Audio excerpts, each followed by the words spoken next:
Okay, 16 minutes after 6. Aziz, there is one topic that continues to completely dominate social media, and it is Weinstein, Isn't it? hashtag Me Too. This is really what we're seeing now on social media is armchair activism playing out in real time. This is social activism on the internet at its best. So yesterday we saw the Me Too hashtag highlighting what the magnitude of sexual harassment around the world that women endure. Now men are using a positive hashtag of their own. It's hashtag How I Will Change. It was started by a writer by the name of Benjamin Law, and he took to Twitter and he wrote this.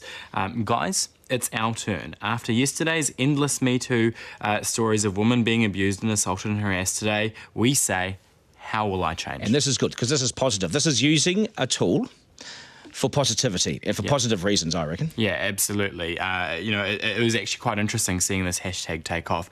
Men around the world basically took to this plea.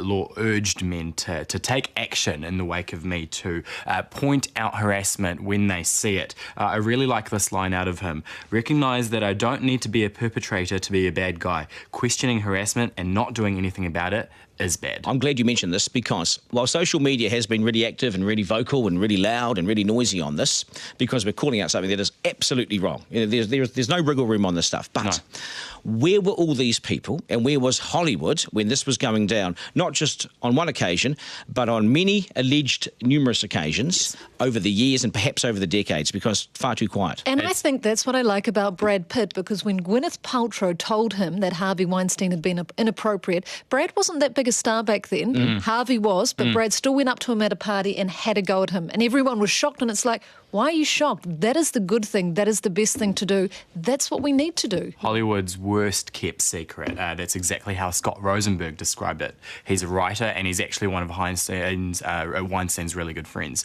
So he's worked with Weinstein for a little under a decade, and essentially he's just called out Hollywood altogether and he said, I've had enough. Here's something that this guy is saying that not many people in Hollywood have said. I am sorry.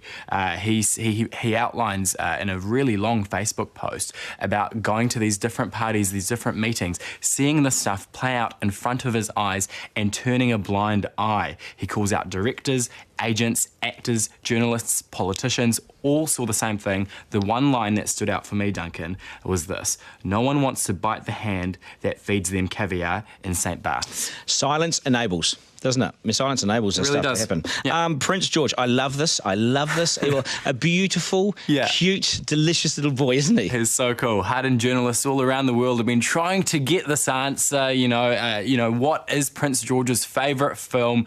We've all been trying to find out, and it only took another little cute little boy to ask the question to get that answer. Prince William was at Paddington's, and he was questioned by this boy, what is Prince George's answer? And I'm happy to reveal his favourite film is... Oh, I just can't wait to be king.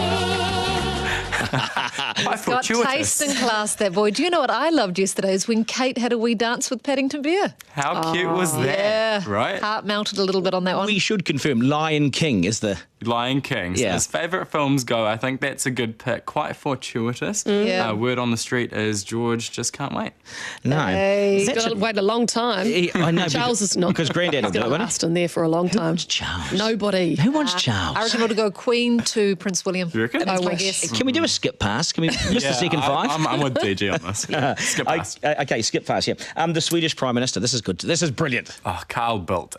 If there's one viral video you want to watch, just type in Google Carl Bildt. So he's the former Swedish Prime Minister, and during a live interview with another politician, Carl walks behind the guy with a cup. We're not sure what's inside the cup, and he starts dancing in a Mr. Bean type fashion, and he kind of looks at the camera, very, very goofy. Possibly something I wouldn't put past John Key. I reckon he'd be into it. John Key would Don't you reckon? definitely be into Remember that. that time he walked down the aisle, the catwalk? The That was catwalk, yes. brilliant. Yes, Doing that's that right. sort of camp thing. Yeah. Did that well. He did do it really well. Yeah, but I just think this is the best. Very, very well. Good on you, Aziz. Good man. Hey, we'll catch up a bit later on. Get some feedback and come in before 8, eh?